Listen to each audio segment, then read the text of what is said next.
বর্তমানে দাঁড়িয়ে আছি ওমিক্রন ফলসের সামনে। জাস্ট লোকেশনটা দেখেন। আমি বর্তমানে দাঁড়িয়ে আছি বড়হিল ওয়াটারফলসের সামনে।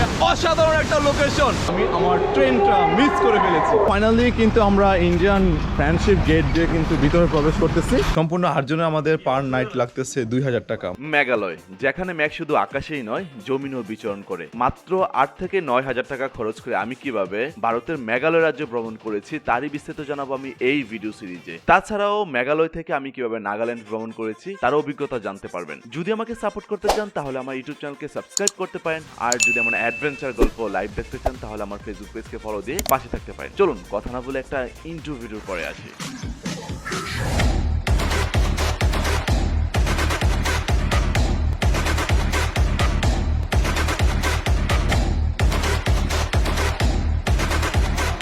ফাইনালি আমি কমলাপুর রেল স্টেশনে, বাট একটা বড় ধরনের মিস্টেক হয়ে গেছে। মিস্টেকটা হচ্ছে আমি বাসা থেকে যখন বার হয়েছি তখন থেকেই রাস্তায় এত পরিমাণে জ্যাম, যেটা আমার আগে পূর্বে অভিজ্ঞতা ছিল না। আমি পুরোটা রাস্তা দৌড়ায় আসছি, এক কথায় আমি বাসে উঠতে পারিনি, দৌড়ায় পুরোটা রাস্তা আসতেছে। ফাইনালি শেষ রক্ষা হলো না, 5 মিনিট ব্যবধানে আমি আমার ট্রেনটা হারিয়ে ফেললাম। যাই হোক, এখন কিছুই করার নেই। এখন আমাকে যেতে হবে যে কোনো একটা বাসে করে, আমাকে সিলেট চলে যেতে হবে। কিন্তু সবচেয়ে বড় বিষয় হচ্ছে আমার টিমমেটদেরকে আমি খুব মিস করব, কারণ খুব এনজয়ফুল হতো। তাছাড়াও আমার ট্রেনে চলার অভিজ্ঞতা খুবই কম। আমি 2-1 বার হয়তো ট্রেনে উঠেছি, কোনো রকম অভিজ্ঞতা নাই। কিন্তু আজকে লাইফের ফার্স্ট টাইম এমন একটা মিস্টেক হলো যে আমি আমার ট্রাভেলে যেতে আমি প্রথমবারের মতো আমার পরিবহন মিস করেছি। যাক, এটা একটা অভিজ্ঞতা, সব মিলিয়ে কিছু করার নেই। চলুন একটা বাস স্টেশনে যাই, দেখি বাসে কিভাবে যাওয়া যায়।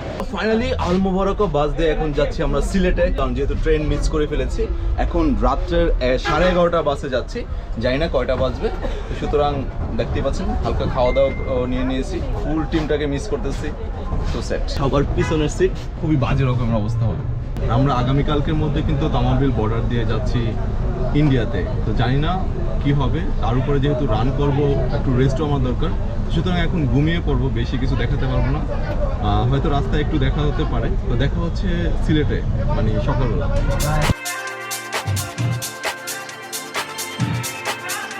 বাস থেকে নেমেছি হুমায়ুন চত্বরে, আর এখান থেকে আমি সোবানীঘাটে যাচ্ছি। আর সোবানীঘাটে আমার এখান থেকে ভাড়া পড়তেছে 40 টাকা বাই রিক্সা। সোবানীঘাটে চলে এসেছি, আর এখন হচ্ছে রেস্টুরেন্টের বাইরে আছে, আর ভাইদের সাথে এখনই মিট হবে। ফাইনালি আমার টিমমেটদের সাথে দেখা হলো সোবানীঘাটের একটা রেস্টুরেন্টে। আমরা সবাই একসাথে নাস্তা করেছি, আর এই হচ্ছে আমাদের টিমমেট। আমরা মূলত মেঘালয়তে একটা ম্যারাথনে অংশগ্রহণ করব। এক কথায় কলাও বেচা হলো, রত দেখা হলো আর কি। তবে এখন যেতে হবে আমাদের তামাবিল বর্ডারে, আর সোবানীঘাট থেকে তামাবিল বর্ডার যেতে সময় লাগে 1 থেকে 1.5 ঘন্টা বাসে করে। ভাড়া পড়তেছে 100 টাকা করে জনপ্রতি। চলুন কথা না বলে আগে যাত্রা শুরু করি। ফাইনালি আমরা তামাবিল চলে এসেছি, আর এখানে আসার আগে কিন্তু প্রচুর পরিমাণে বৃষ্টি হচ্ছিল। তামাবিল স্থলবন্দরে আসার পর আমাদের 3টা কাজ করতে হবে। আমার এই পাশে দেখতে পাচ্ছেন তামাবিল ইমিগ্রেশন অফিস। এখান থেকে একটা ডিপার্চার নেবেন। প্রথমে ডিপার্চারটা আমরা পূরণ করব, দেন পূরণ করার পরে পাসপোর্টটা জমা দিয়ে আমাদের ক্লিয়ারেন্স নিতে হবে। তারপর আমাদের যেতে হবে এই অফিসটা, দেখতে পাচ্ছেন এই অফিসটা হচ্ছে শুল্ক বন্দর। এখানে মূলত হচ্ছে আমাদের ট্রাভেল ট্যাক্সটা দিব, দেন হচ্ছে আমাদের ব্যাগগুলো চেক করতে পারে। দেন এটা কাজ শেষ করার পর তার আমরা হচ্ছে বিজিবি চেকপোস্টটা দেখতে পাচ্ছেন। এই বিজিবি চেকপোস্টে গিয়ে মূলত আমাদের ক্লিয়ারেন্সটা নিতে হবে, মানে খাতা এন্ট্রি করতে হবে যে আমরা দেশে বাইরে যাচ্ছি। তারপর এই গেট ধরে আমরা চলে যাব ইন্ডিয়াতে। আমাদের এই কাজগুলো সম্পূর্ণ শেষ। এখন আমি এই গেট ধরে আমি ভারতের ভিতরে প্রবেশ করতেছি। আমার ফুল টিম এখানে আছে, দেখতে পাচ্ছেন। আমি অলরেডি একদম ভারতের এরিয়াতে কিন্তু প্রবেশ করতেছি। এই যে আমাদের হচ্ছে মূল পিলার, এই পিলার ক্রস করার পরই হচ্ছে এটা হচ্ছে বাংলাদেশের ফ্ল্যাগ। দেন ওই যে দেখতে পাচ্ছেন এটা হচ্ছে ইন্ডিয়ান ফ্ল্যাগ। আর এই যে পিলার ক্রস করার পরে আমি ভারতে প্রবেশ করব। দেন ইন্ডিয়া বাংলাদেশ ফ্রেন্ডশিপ গেট দিয়ে আমি ভারতে এখন প্রবেশ করব। আর এখানে আসার পরে প্রথমে আমাদেরকে মানে বিএসএফ এর কাছে হচ্ছে আমাদের এন্ট্রি করতে হবে, দেন হচ্ছে ইমিগ্রেশন অফিসে যেতে হবে। আমরা কিন্তু অলরেডি ইন্ডিয়াতে প্রবেশ করে ফেলেছি, আর এখন আমাদের ইমিগ্রেশন অফিসটা হচ্ছে মূল ফেস করতে হবে। আমরা ইমিগ্রেশন অফিসের দিকে যাচ্ছি। ডাউকি ল্যান্ড কাস্টম স্টেশনে চলে আসছি, এখন থেকে আমাদের ছাড়পত্র নিতে হবে। ফাইনালি এখান থেকে হচ্ছে ইমিগ্রেশনও কমপ্লিট করে ফেললাম। কিন্তু এখানে প্রচুর পরিমাণে একটা ঝামেলা হচ্ছে, যেটা আমরা আখড়া পাই নাই। এটা হচ্ছে ডলার এন্ডোস নিয়ে। আর ডলার এন্ডোস যেহেতু আমার ছিল $200 মতো, যখন আমি প্রথম ভিসা করেছি তখন $200 ছিল, আর আমার থেকে এখন ওরা $200 সম্পূর্ণ চাচ্ছে। আর আমি মূলত হচ্ছে অ্যাকোয়া কার্ড নিয়ে আসছিলাম, এই কার্ড দেখাচ্ছে সেটা মানতে চাচ্ছিল না, তো $200 মানতে ছিল না, আমার থেকে ছিল $50। সুতরাং এই জায়গার থেকে একটু হ্যাসেল করতে পারে, সুতরাং এই জায়গাটা একটু ক্লিয়ার হয়ে আমাদের আসতে হবে। আর ডলার না থাকলে একটু ঝামেলা করবে, ডলারের হিসাব চাবে। তো আমি বলেছিলাম যে আমি প্রথম যে আখাউড়ে গিয়েছিলাম তখন $150 খরচ করে ফেলেছি, এখন $50 আছে। বাট ওরা এখন প্রশ্ন করতেছে যে $150 খরচ করেছেন তার হিসাব, মানে ডলার যে আমি খরচ করেছি তার একটা সার্টিফিকেট দরকার, সেই সার্টিফিকেটটা চাচ্ছিল। তো সর্বশেষ অনেক কিছু মানে বলে হচ্ছে বোঝানো হয়েছে। যাই হোক, ফাইনালি কমপ্লিট করতে পেরেছি। এখন আমরা ইন্ডিয়াতে প্রবেশ করে ফেলেছি। দেখতে পাচ্ছেন আমাদের টিমমেটরা কিন্তু একের পর এক মানে সামনের দিকে যাচ্ছে। তো ভাই, কেমন করলেন ইমিগ্রেশনের ঝামেলা? জীবন অর্ধেক শেষ। জীবন অর্ধেক শেষ। এখন সকাল 8টা বাজে শুরু করছি, এখন 12টা বাজে। তো বুঝতে পারছেন, তার মানে আমাদের 4 ঘন্টার একটা দখল ছিল। যাই হোক, ফাইনালি এখন আমাদের জন্য অলরেডি একটা গাড়ি অপেক্ষা করার কথা পূর্বের প্ল্যান অনুযায়ী, সেটার জন্য অপেক্ষা করতেছি আমরা। ডাউকি বাজারে আসার পরে কিন্তু এমন ছোট ছোট গাড়িগুলা কিন্তু 4 সিটের 6 সিটের এমন থাকবে। মূলত 4 সিটের গাড়িগুলো হচ্ছে আপনাকে ভাড়া রাখতেছে 2500 থেকে 1800 টাকা রুপি আর কি, 2500 থেকে 1800 রুপির মতো। অবশ্যই যেই গাড়িগুলো ভাড়া করা হবে সেই গাড়িগুলোতে এই যে ট্যুরিস্ট ভেহিকেল এমন ধরনের একটা সাইন থাকবে, সেই সাইন হচ্ছে গাড়িগুলো নিলে মেঘালয়, আসাম, তারপর এই ধরনের লেখাগুলো দেখে অবশ্যই এটা হচ্ছে মেঘালয় ট্যুরিজম বোর্ডের হচ্ছে স্বীকৃতিপ্রাপ্ত গাড়ি। সুতরাং এই ধরনের গাড়িগুলো যদি আপনি ভাড়া করেন, আপনি একদম সেফ, কোনো রকম ঝামেলা হবে না। তাছাড়া এই ধরনের স্টিকার ছাড়া গাড়িগুলো কিন্তু ভাড়া করবেন না। 3 থেকে 4 জনের টিম হলে কিন্তু এই গাড়িগুলো দিয়ে অনেক সুন্দর মতো ইজিলি ভ্রমণ করতে পারবেন বা খরচও কমে যাবে। আর যদি একা হয়ে থাকেন তাহলে আমি বলবো আপনি চলে যাবেন ডাউকি বাজারে। ডাউকি বাজার থেকে শেয়ার কারের মাধ্যমে মাত্র 3 থেকে 350 রুপি দিয়ে চলে যেতে পারবেন শিলংয়ে। তাছাড়া আমরা যেহেতু 20 থেকে 25 জনের একটা টিম, তাই আমরা একটা বাস ভাড়া করেছি আর আমরা এখন যাচ্ছি ডাউকি বাজারে। আর এখান থেকে হচ্ছে আমাদের টাকাটা রুপিতে রূপান্তর করব। এই বাজার থেকে যদি টাকা না ভাঙেন তাহলে সামনে যত যাবেন তত টাকার মূল্য কমতে থাকবে। আমরা বর্তমানে আছি ডাউকি বাজারে। আমি আমার টাকাগুলো রুপিতে রূপান্তর করে ফেলেছি। এই যে একটা মন্দির দেখতে পাচ্ছেন, এই মন্দিরের পাশে হচ্ছে একটা দোকান আছে। এই যে দোকান থেকে মূলত আমরা রুপি করেছি। আর রুপি করতে মূলত আমাদের 100 টাকায় 72 টাকা দিয়েছে, যেটা খুবই কম। যাই হোক, আলুলংয়ের উদ্দেশ্যে যাত্রা শুরু করবো এবং একের পর এক আমরা প্রায় 4টা টুরিস্ট স্পট দেখবো। এখন বাসে গিয়ে বলতেছি যে কোন কোন টুরিস্ট স্পট দেখবো। আর দেখেন ডাউকি বাজারের পাশে কি সুন্দর ঝর্ণা, ওয়াও! জাস্ট এমন হাজার হাজার ঝর্ণা হচ্ছে এই শহরে আছে, সুতরাং এগুলো আমরা উপভোগ করব। বাট এটা কিন্তু অনেক বড়, দেখতে পাচ্ছেন, এটা কিন্তু বিশাল। যাই হোক, আমাদের বাসটা অপেক্ষা করতেছে আমাদের জন্য, এখন আমরা বাসে উঠে যাব। চলুন, আমাদের বাংলাদেশ জাফলং থেকে আমরা যেটা দেখি এটা হচ্ছে জাফলংয়ের ভিউ পয়েন্টটা। আর এই যে এই জায়গা থেকে কিন্তু যখন আমি জাফলং এসেছিলাম তখন ইন্ডিয়া দেখাচ্ছি, বাট আজকে বাংলাদেশ দেখাচ্ছি। জোস, আমাদের সামনে দেখতে পাচ্ছেন ডাউকি ব্রিজ, যেটা বাংলাদেশ থেকে মূলত আমরা দেখি। এই যে সামনে আমরা হচ্ছে এই যে ছোটো ছোটো এমন অনেক ঝর্ণা দেখবো। জোস, কিন্তু রাস্তাটা লাগতেছে আমার থেকে এক কথায় সেই। দেখতে পাচ্ছেন এই যে এমন কিন্তু মেঘের রাজ্যে এসেছি, কিন্তু এমন দেখবো না, আগে অনেক। আমরা এখন ডাউকি ব্রিজে আমাদের গাড়ি প্রবেশ করতেছে। এই যে ডাউকি ব্রিজ, আর এটি আমরা বাংলাদেশ থেকে দেখি। মূলত এই যে শহরটা দেখা যাচ্ছে ওটা হচ্ছে আমাদের বাংলাদেশ। এটা হচ্ছে আমরা ডাউকি শহর থেকে প্রায় আধা ঘন্টার মতো আমাদের গাড়িটা চলার পরে আমরা এই পথটাতে চলে আসছি। এমন করতে করতে আপনাদের একের পর এক বিভিন্ন রকমের জলপ্রপাতগুলো দেখাবো আমরা।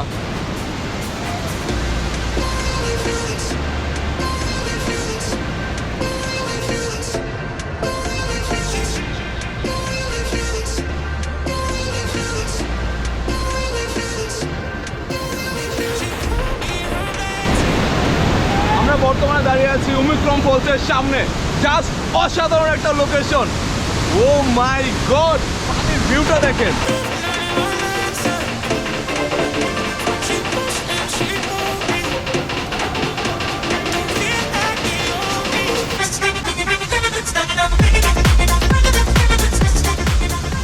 একদম এক কথায় অসাধারণ, এত পরিমাণে পানি এখানে যেটা ভাষায় প্রকাশ করার মতো না। আর সত্যি বলতে ঝর্ণার সামনে আসার পর যে সাউন্ডটা পাই, এই সাউন্ডটা একদম মন জুড়িয়ে যায়। চলুন তাহলে আমাদের এখন বাসে যেতে হবে।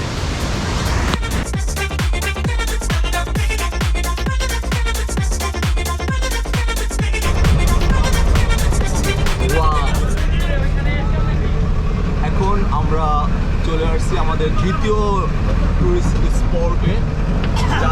দেখতে পাচ্ছেন। ও মাই গড,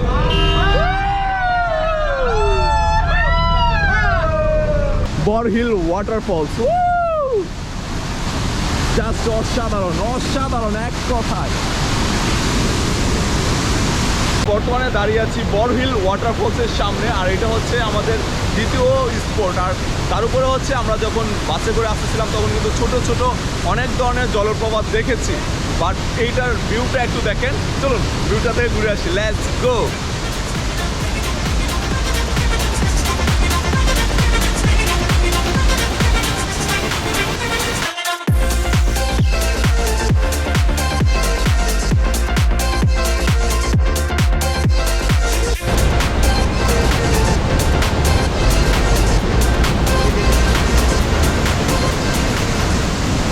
বর্তমানে দাঁড়িয়ে আছি বরহিল ওয়াটারফলসের সামনে, আর দেখতে পাচ্ছেন ওয়াটারফলসটা কি অসাধারণ। এক কথায় সত্যি বলতে এত বড় ওয়াটারফলস এটা আমার প্রথম দেখা, কারণ আমি এত বড় ওয়াটারফলস এখনও দেখিনি। আর সবচেয়ে বড় বিষয় হচ্ছে বাংলাদেশে এত বড় ওয়াটারফলস নাইও। চলুন এখন আমরা বাস ছেড়ে দিবে, কারণ আমরা এখন দুপুরে খাওয়া দাওয়া করতে পারিনি, প্রায় 3টা বেজে গেছে। Let's go. দৌড়ের উপরে পুরাই একদম আমরা আনারস নিয়েছি, এটা হচ্ছে 20 রুপি নিয়েছে, কারণ কিছু এনার্জেটিক খাবারও কিন্তু শরীরকে দিতে হবে। ক্ষুধাও লেগেছে। এখন আমরা এই বাসে করেই আবার সামনের গন্তব্যের উদ্দেশ্যে রওনা শুরু করব।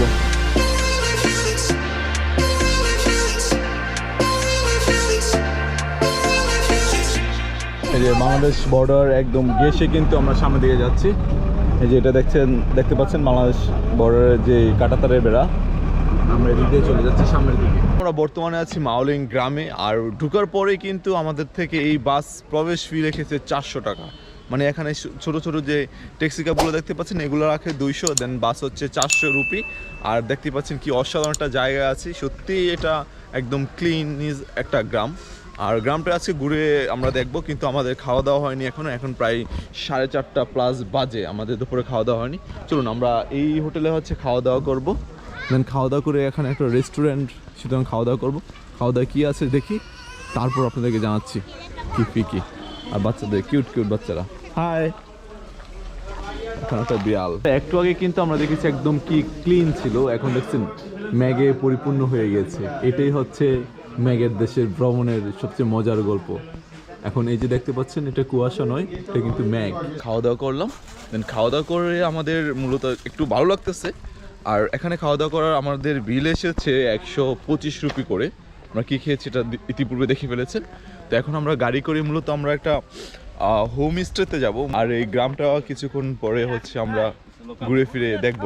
Hello, your name? জো।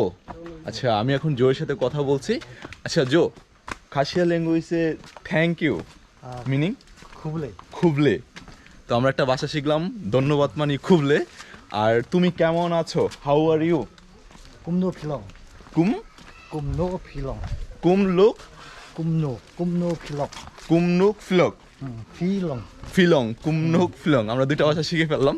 যাই হোক, এভাবে হচ্ছে আমরা বিভিন্ন কালচার বিভিন্ন কিছু শিখবো। ধন্যবাদ, থ্যাংক ইউ। খুবলে। আমরা হচ্ছে এক একজন এক এক দিকে ছড়িয়ে ছিটিয়ে থাকতেছি, কারণ এখানে প্রথমে বলে রাখি এখানে হোমস্টে বিষয়টা হচ্ছে যে স্থানীয়দের বাসায় মূলত মানে একটা রুম শেয়ার করে ওরা। আমরা এই হোমস্টে, বাড়ির মাঝে কি সুন্দর লেক। তো এখন দেখতে পাচ্ছেন আমরা একটা হোমস্টে যাচ্ছি, 2জন থাকা যাবে। দেখি রুমগুলো কেমন। আমরা কিন্তু ওই সময় একটা রুমে গিয়েছিলাম, বাট ওইটা আমাদের পছন্দ হয় নাই। ইভেন হচ্ছে একটা গেস্টও ছিল, বাট দেখতে পাচ্ছেন অলরেডি কিন্তু ম্যাগ চলে আসছে, যেটা অসাধারণ। হ্যাঁ, ম্যাগের ভিতর দিয়ে হাঁটছি, কেউ কুয়াশা ভেবে ভুল করবেন না। তো দেখতে পাচ্ছেন গ্রামের পরিবেশগুলো সত্যি অসাধারণ। তো আমরা অলরেডি একটা রুম বুক করে ফেলেছি। এখানে আমাদের মূলত হচ্ছে 4টা রুম আছে। 4টা রুমে আমরা 2জন করে থাকবো পার রুমে। সম্পূর্ণ 8 জনে আমাদের পার নাইট লাগতেছে 2000 টাকা, মানে 8 জন 2000 টাকা আমরা পার নাইট করবো।